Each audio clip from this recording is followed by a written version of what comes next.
हिंदू धर्म में भगवान विष्णु को सृष्टि का पालक और संरक्षक माना जाता है। जब जब पृथ्वी पर धर्म की हानि होती है और अधर्म व अत्याचार बढ़ता है, तब तब भगवान विष्णु धर्म की पुनर्स्थापना व साधुओं की रक्षा और दुष्टों के विनाश के लिए विभिन्न रूपों में अवतार लेते हैं। श्रीमद् भगवद गीता में भगवान कृष्ण स्वयं कहते हैं, यदा यदा हि धर्मस्य ग्लानिर्भवति भारत अभ्युत्थानं धर्मस्य तदात्मानं सृजाम्यहम् परित्राणाय साधूनां विनाशाय च दुष्कृतां धर्म संस्थापनार्थाय संभवामि युगे युगे। अर्थात जब जब धर्म की हानि और अधर्म की वृद्धि होती है, तब तब मैं अपने आप को प्रकट करता हूँ। साधुजनों के उद्धार के लिए और धर्म की स्थापना के लिए मैं हर युग में अवतार लेता हूँ। भगवान विष्णु के प्रमुख 10 अवतार को दशावतार के नाम से जाना जाता है। इनका विकास क्रम हमें बताता है कि जीवन सबसे पहले पानी में शुरू हुआ, फिर जमीन पर आया, पशुओं के रूप में बढ़ा और आखिरकार इंसान का रूप लिया। पहला मत्स्य अवतार मतलब मछली का अवतार। मत्स्य अवतार भगवान विष्णु ने सत्ययुग में लिया। अवतार का कारण प्रलय के समय जब सब कुछ नष्ट हो रहा था, तब भगवान ने अवतार लेकर वेदों, सप्तर्षियों और सृष्टि के बीजों की रक्षा की, ताकि जीवन दोबारा शुरू हो सके। कथा, सत्ययुग के अंत में जब प्रलय आने वाला था, तब भगवान विष्णु ने एक छोटी सी मछली का रूप लिया। एक दिन राजा सत्यव्रत, जिन्हें वैवस्वत मनु के नाम से भी जाना जाता है, श्रद्धा भाव से नदी किनारे जल अर्पण कर रहे थे। तो यह मछली उनकी अंजलि का अर्थ होता है हथेलियों को जोड़कर बनाया गया जलपात्र। तो वो मछली उनकी अंजलि में आ गई। मछली ने राजा से अपनी रक्षा की प्रार्थना की। राजा ने उस छोटे से प्राणी को पहले अपने कमंडल में स्थान दिया, लेकिन जैसे जैसे वह बढ़ता गया, उसे तालाब में, फिर नदी में और अंततः विशाल समुद्र में ले जाना पड़ा। लेकिन मछली का आकार बढ़ता ही गया। तब राजा समझ गए कि यह कोई साधारण जीव नहीं है। भगवान विष्णु ने अपने असली रूप में प्रकट होकर राजा को बताया कि 7 दिन बाद प्रलय आएगा। उन्होंने राजा को एक विशाल नाव बनाने का आदेश दिया और कहा कि वे सभी जीव जंतुओं के जोड़े, औषधियों के बीज और सप्तर्षियों को लेकर उस नाव पर सवार हो जाएं। जब प्रलय आया और चारों ओर जल ही जल हो गया, तब भगवान विष्णु एक विशाल सुनहरी मछली के रूप में प्रकट हुए। उन्होंने मनु की नाव को अपनी सींग से बांधा और उसे सुरक्षित रूप से हिमालय की ऊंचाई तक ले गए। इस तरह उन्होंने न सिर्फ सृष्टि के बीजों की रक्षा की, बल्कि वेदों को हयग्रीव नामक राक्षस से मुक्त कर ज्ञान की ज्योति भी फिर से जगाए। दूसरा कूर्म अवतार मतलब कछुए का अवतार। कूर्म अवतार भगवान विष्णु ने सत्ययुग में लिया। अवतार का कारण मंदराचल पर्वत को आधार देना।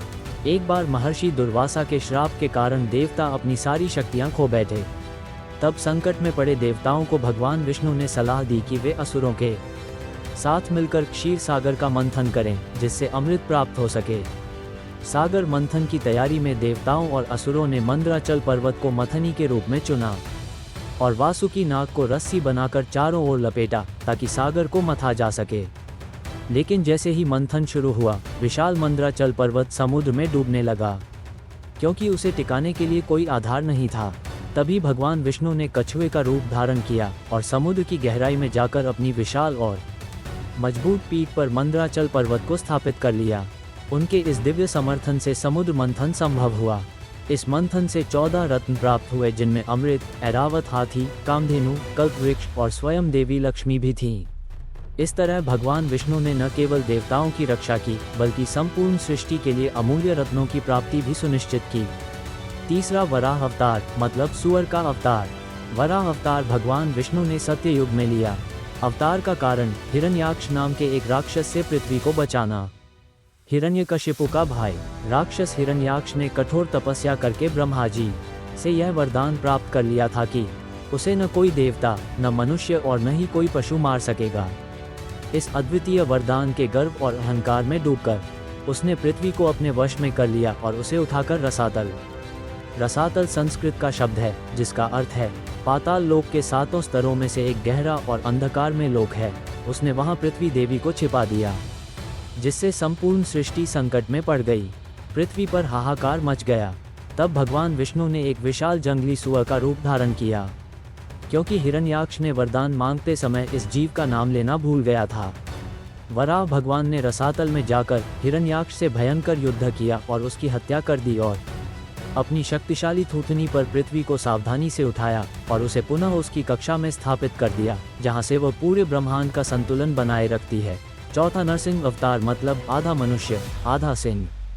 नरसिंह अवतार भगवान विष्णु ने सत्य युग में लिया। अवतार का कारण अपने भक्त प्रहलाद की रक्षा करना और राक्षस राज हिरण्यकशिपु का वध करना।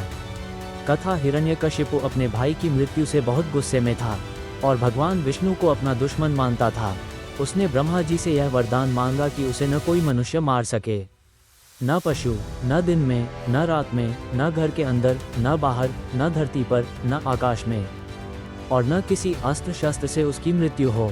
इस वरदान ने उसे अजय बना दिया। लेकिन उसका पुत्र प्रहलाद भगवान विष्णु का परम भक्त था। हिरण्यकश्यप ने प्रहलाद को मारने के कई प्रयास किए, पर हर बार भगवान विष्णु ने उसे बचा लिया। अंत में हिरण्यकश्यप ने क्रोधित होकर प्रहलाद से पूछा, क्या तेरा विष्णु इस खंभे में भी है?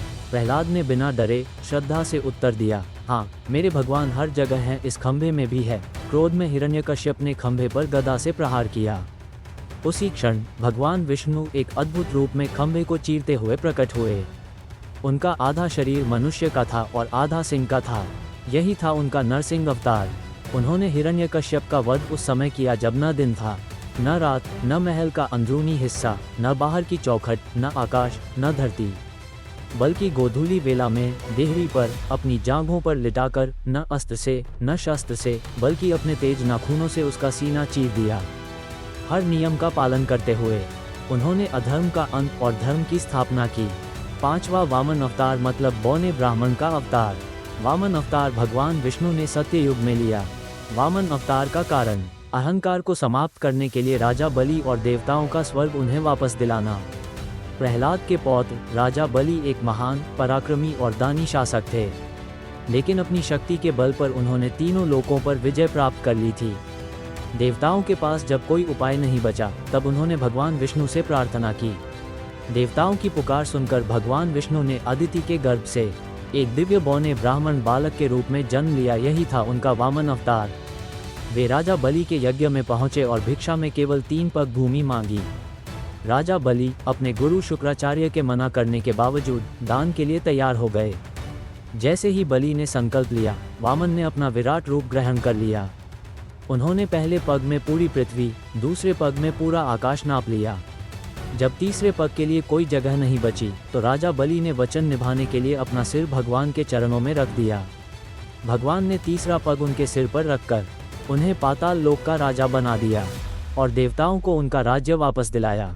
छठा परशुराम अवतार मतलब प्रसादधारी क्षत्रिय ब्राह्मण। परशुराम अवतार भगवान विष्णु ने त्रेता युग में लिया।